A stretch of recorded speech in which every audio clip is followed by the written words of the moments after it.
a land of rich cultural heritage, of native ethnicities, of gastronomical flavors, plentiful and distinct. Indian culture is truly diverse, and so is the culinary legacy of the country. Bringing Indian cuisines closer to the global consumer is massive restaurants. The food establishment experiments with a variety of Indian cuisines, putting them on the global culinary map. Founded by Zorawar Kalra in 2012, the brand has been at the forefront of culinary innovation and excellence since its launch. Focus has always been on Indian food. We're always going to be an Indian food company. We're always going to be a chef-driven company. We're always going to be an innovation-relying company.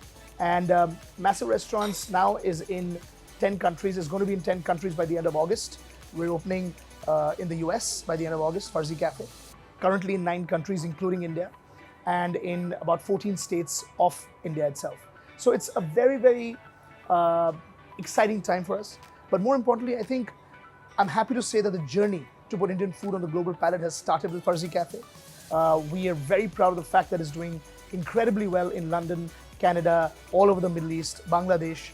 And we want to open more and more restaurants because I think the best way to export your culture is through either the food or through your media. Bollywood is doing a good job with what they're doing. And I think up to us, restaurateurs and chefs, to go and put Indian food on the global palate and exporting our culture in that sense. Becoming a food entrepreneur was just the right progression for the son of the Tsar of Indian cuisine, Jaspal Inder Singh Kalra, better known as Jigs Kalra.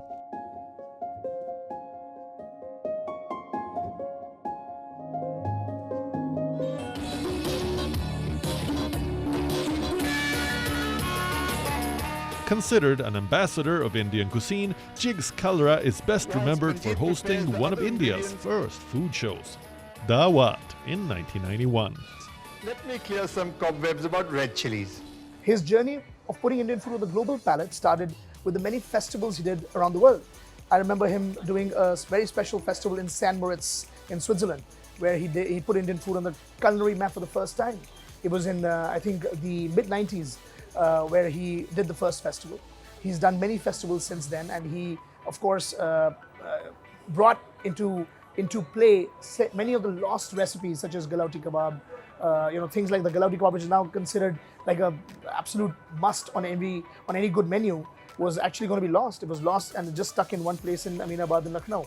He actually worked very hard to document it, to study its significance, to improve it, and then bring it to the rest of the country. So not just internationally, which he did through many food festivals and restaurants that he was a part of around the world, but he also did a lot to create a renaissance for Indian food within India itself.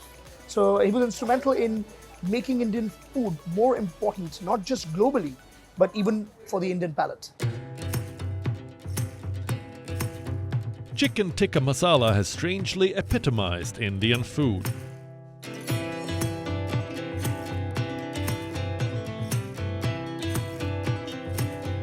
Thankfully, food enthusiasts appear to have now moved beyond it to appreciate truly diverse dishes from India.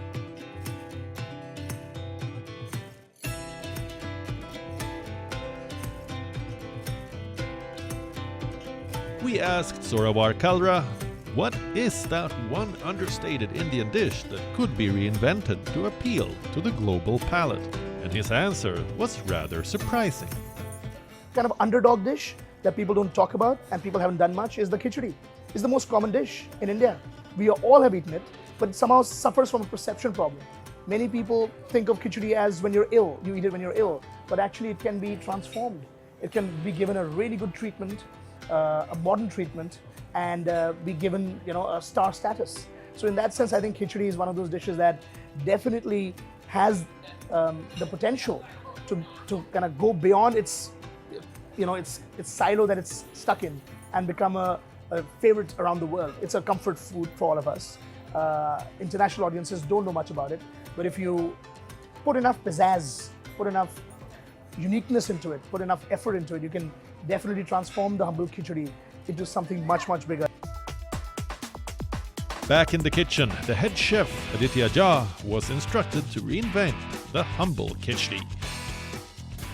What's happening? I hope you're making what I asked you to make. Oh wow! I just started. Yeah? I'm just Nice. I'm Khichdi, man.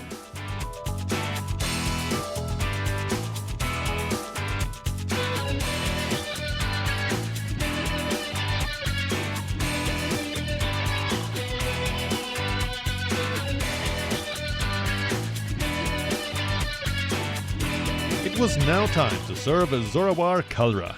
Did this interpretation of the Indian superfood impress him? Let's find out. Wow.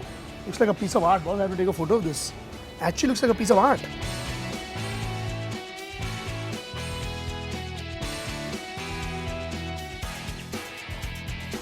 There are four comrades or four perfect akutrama to khichdi. Yogurt, pickle, ghee, our traditional ghee, and of course papad. Instead of the yogurt, we've used a special yogurt aioli, which is kind of like a mayo. We've also, instead of the pickles, had a blueberry that we've fermented and pickled and put that instead of the pickle. For the crunch, which is the papad replacement, we've added crispy quinoa as well as butternut squash. And the ghee is a special kind of ghee called durust ghee. It's an Awadhi technique where the clarified butter ghee is basically infused with spices. And the end result is something that would look completely in place at a 3 Michelin star restaurant. And I think on Independence Day, we should celebrate the khichdi. That was an explosion of flavors in the mouth, as Zorawar Kalra puts it. It's amazing. It's kind of like the comfort food, but elevated.